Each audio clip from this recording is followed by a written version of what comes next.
So guys এখন নিয়ে চলে এসেছি 10টা বড়া দুধের প্যাকেট আর 5টা বড়া দুধের প্যাকেট একটা রেসিপি বানাবো। চলুন পায়েস বানাবো। এখন না আমি রেডি হয়ে গেলাম। চলুন গ্যাস ধরে দিলাম।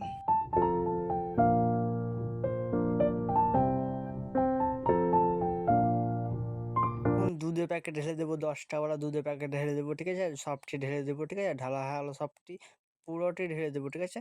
এখন 5টা বড়া দুধের প্যাকেট ফের ঢেলে দেবো, ঠিক আছে? ব্যাপক লাগবে খেতে, টেস্ট লাগবে খেতে, ঠিক আছে? চলুন 5টা বড়া দুধের প্যাকেট ঢালা হলো।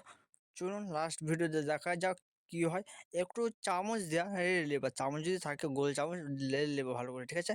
গলে যাবে দুধটা, ঠিক আছে? পাউডার দুধ সে গলে যাবে।